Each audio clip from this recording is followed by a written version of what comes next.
Lite, does it taste great or is it less filling? Well, probably not the former at least. Welcome to a special America Lite episode of InstAvision. I'm Glenn Reynolds and my guest today is David Gelernter. He's a professor of computer science at Yale University, but more importantly, he's the author of America Lite, How Imperial Academia Dismantled the Culture and Ushered in the Obamacrats. Well, welcome, David. I'm glad to be here. So what do you mean by America Lite? Well, this country has used to hold itself to much higher standards, more serious standards. Its schools, its colleges, the character of its cultural life in general. We cared about educating our children. We required that they know certain things. We required that our teachers be serious. We required that our college teachers take what they were doing seriously, as opposed to propagandizing in the classroom when they weren't serving mush.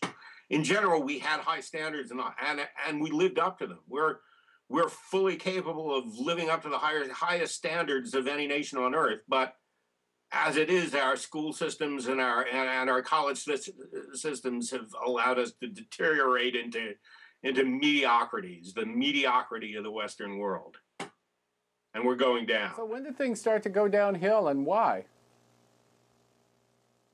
Things started to go downhill it's interesting how well defined the point is when things started to change, and it's fairly clear what the reason was too. You have to go back to the generation after the Second World War, and you got to look at the structure of American culture in which prestigious colleges are extremely influential. It's always been the case that the Harvards and Yales and Stanfords and MITs and Johns Hopkins and so forth have wielded tremendous cultural influence. And it used to be, going way back before the Second World War, that those colleges were built and run by the WASP elite, generally wealthy and socially prominent people. And that's the sort of person they wanted as students and they wanted as teachers. So they were exclusive. They were certainly bigoted in their way. They didn't do a lot of harm.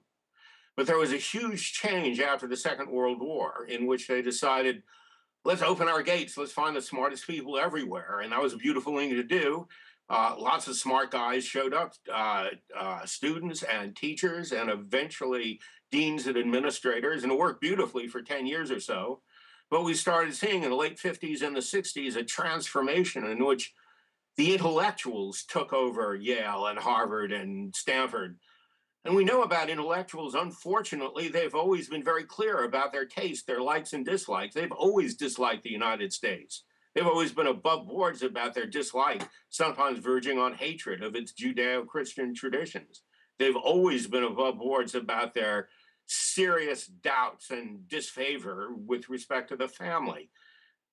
And these are the people, they've always been clear, but these are the people to whom we've handed our most influential cultural institutions. So it's not surprising that all of culture has been flipped upside down and gone from essentially a straightforward patriotic culture to a hostile and explicitly anti-American, anti-Judeo-Christian, anti-family culture. The intellectuals always told us that's what they wanted, and that is indeed what they've done.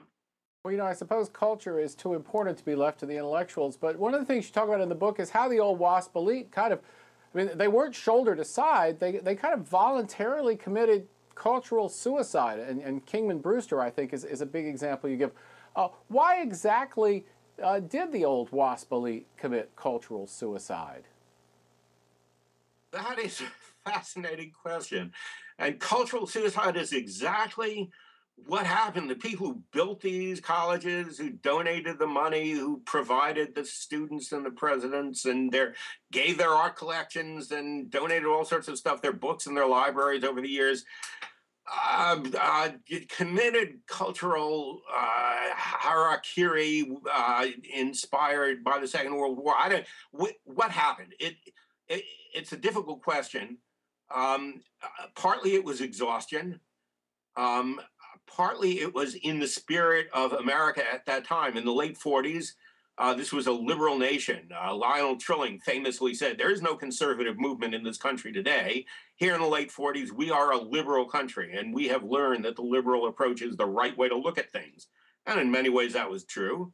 So it was in the mood of the times for the rich, privileged money classes to say in 1949, 50, 51, throughout the 50s, we abdicate our privileges. We don't want to run these places anymore. We want to hand the keys over to other people. Now, some of these WASPs had the same psychological problems that have traditionally affected certain Jews, self-hating Jews who can't stand the fact that they're Jews and would rather be anything else. And there are self-hating WASPs also.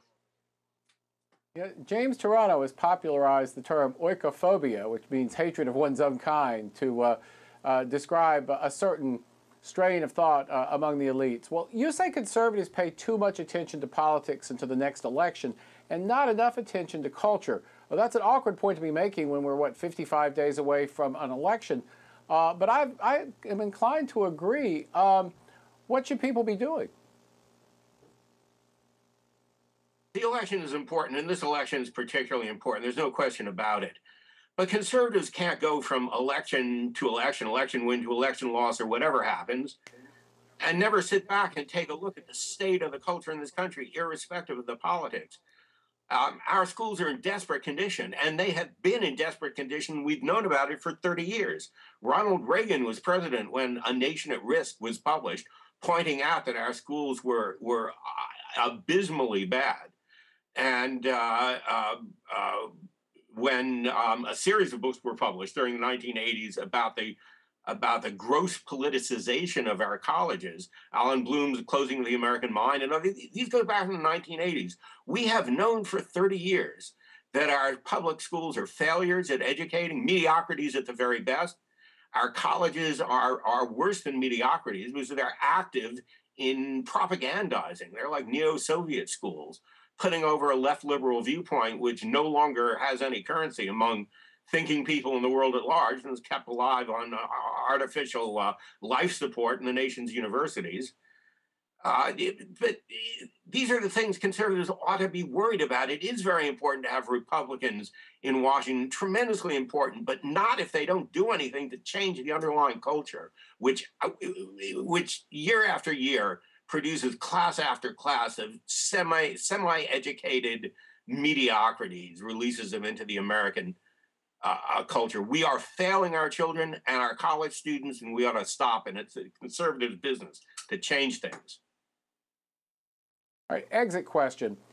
People are talking about the higher education bubble and how it's about to burst. Is that a harbinger of change? Are academics, in fact, just a bunch of socialists who ran out of other people's money yet again? Will that make things better? Well, they're not just a bunch of socialists. I mean, there's certainly many socialists. It's also true that there are science and mathematical and engineering and medical colleges that are creating new knowledge and doing first-rate work, and there are brilliant people elsewhere. But I think, yeah, the bubble is about to burst. The prices that we are charging, the cost for an education, which in so many cases is mediocre, is untenable. And the internet is changing things. We now know it is possible to deliver an education over the internet.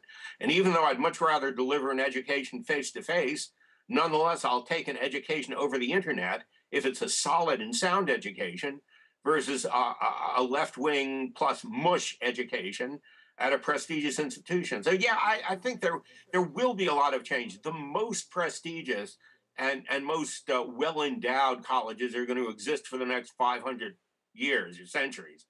But 95% of American colleges are going to be vastly different if they still exist 10 years from now.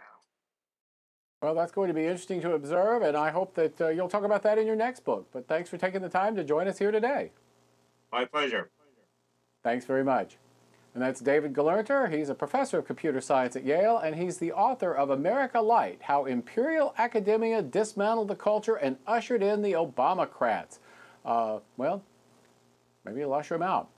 That's all at any rate for this episode of Instavision. We'll be back soon, and in the meantime, have fun on the internet.